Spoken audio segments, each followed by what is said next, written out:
उसके बाद हम जाते हैं मल्टीपल इम्प्यूटेशन में। मल्टीपल इम्प्यूटेशन भी बहुत सिंपल है। मल्टीपल इम्प्यूटेशन हम वहाँ यूज़ करते हैं जहाँ पर सर्वे जैसी प्रॉब्लम्स होती है, जहाँ पर है ना, सर्वे में कई बार डेटा छूट जाता है, ठीक है। तो उन डेटा को फिलअप करने के लिए हम टी टेस्ट और एनोवा टेस्ट जैसे टेक्निक परफॉर्म करके वो डेटा के बारे से पता करते हैं अपन, है ना। थोड़ा सा और देखते हैं, इसमें हम देख सकते हैं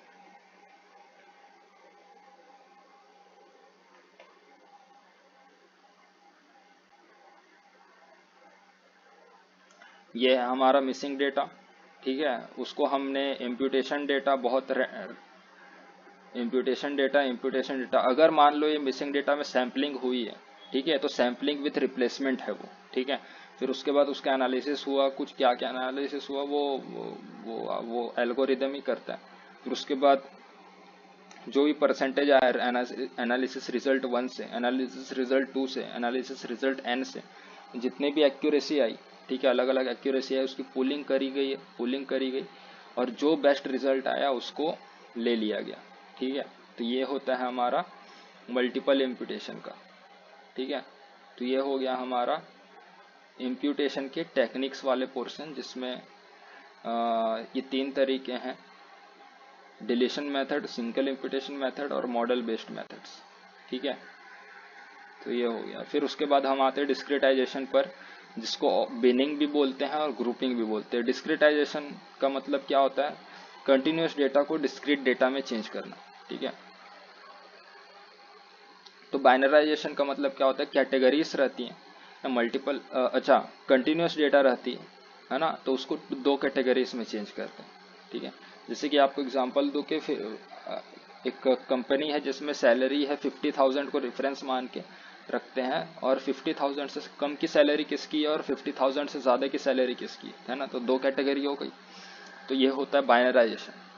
फिर दूसरी चीज़ होती है राउंडिंग, है ना। जैसे कि मैं बोल रहा हूँ 5.5, ठीक है, 5.5 को रेफरेंस रखा, तो 5.6 है, तो 5.5 से अगर ज़्यादा है तो वो 6 पे राउंड ऑफ हो जाएगा। अगर वो 5.4 है, अगर 5.5 से कम है तो वो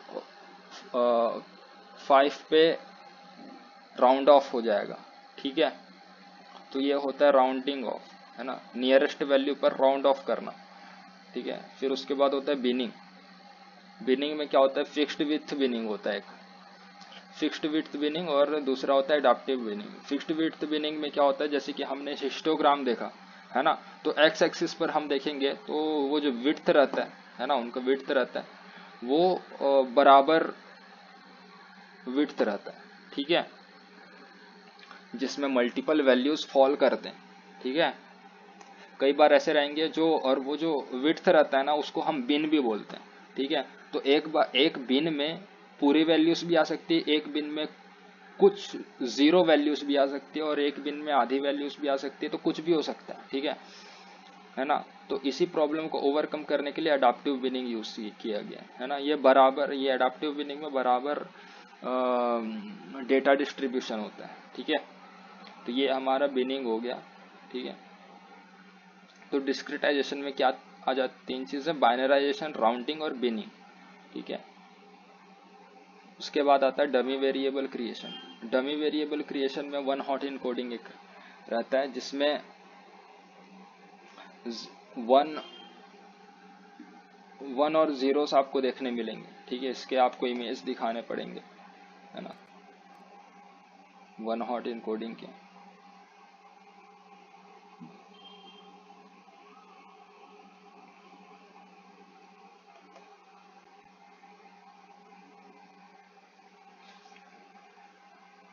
ये जिसमें आपको दिख रहा होगा आईडी और कलर ना, रेड ब्लू ग्रीन ब्लू, ठीक है, colour red colour blue colour green, है ना। Original cell values, original cell variable से हटा दिए गए हैं और उसकी जगह colour red colour blue colour green एक नए वेरिएबल से डिसाइन किए गए हैं, और आईडी वही है, सेम आईडी है, आईडी की वैल्यू कोई चेंज नहीं करी गई है, और मैपिंग हो रही है, 1 to 1 मैपिंग हो रही है, ठीक है। कलर रेड की जगह 1, है ना, जहाँ रेड है वहाँ 1, जहाँ ब्लू है वहाँ 1, यहाँ पर सेकंड नंबर पर ब्लू है तो ब्लू की जगह 1, थर्ड में ग्रीन है तो ग्रीन की जगह 1, ठीक है। चौथे में ब्लू है तो ब्लू की जगह 1, ठीक है।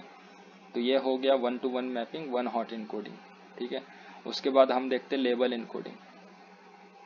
लेबल इनकोडिंग भी आपको एग्जांपल से ही, इमेज से ही समझ में आएगा, ठीक है।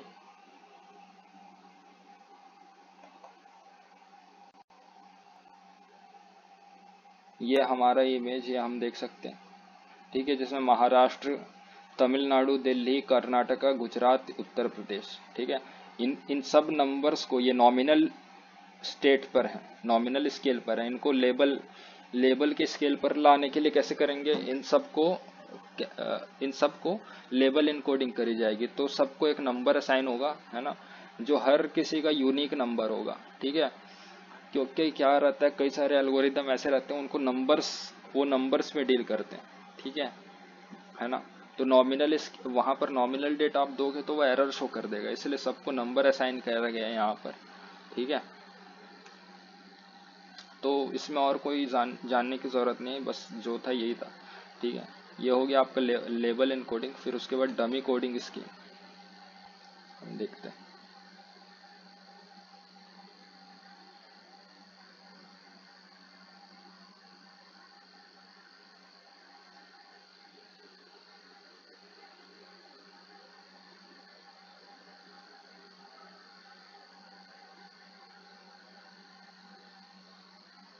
डमी कोडिंग स्कीम भी मतलब 1 to 1 मैपिंग ही है, जिसमें से 1 और 0 ही हमको देखने मिलते हैं एक टेब्यूलर फॉर्म में, है ना। ये भी 1 हॉट इनकोडिंग जैसे ही है, ठीक है। और इसके पीछे भी और कुछ टेक्निकलिटी होगी, उस पर जाने की जरूरत नहीं है, क्योंकि उतना ज़्यादा ज़रूरी भी नहीं है ये चीज़ें, ठीक है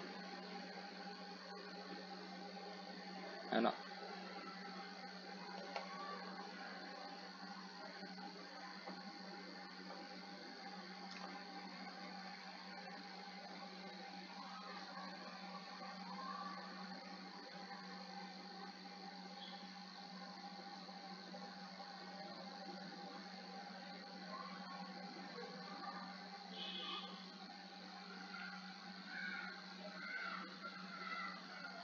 अच्छा, इफेक्ट कोडिंग स्कीम क्या रहता है। इफेक्ट कोडिंग स्कीम में ऐसा रहता है कि हर डेटा के लिए एक पर्टिकुलर वेट असाइन होता है, ठीक है। तो ये तो इसके बारे से थोड़ा सा और पढ़ेंगे अपन,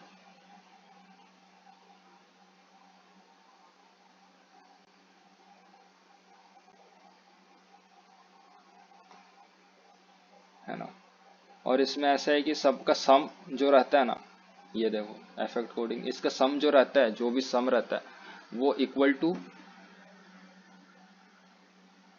0 होता है, ठीक है ना।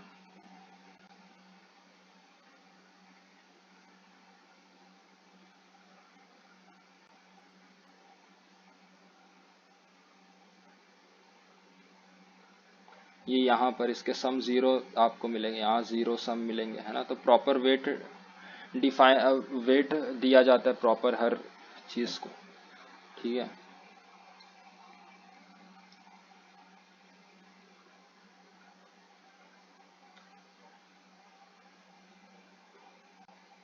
ना। तो ये डमी कोडिंग का ही एक अल्टरनेटिव है ना।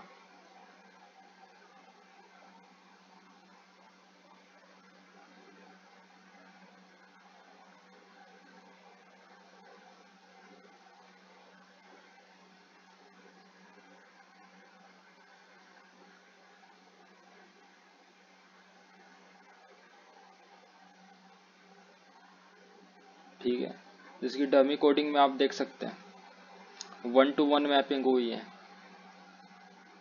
यहाँ पर x1 ना लिख करके इसको क्या बोलते हैं,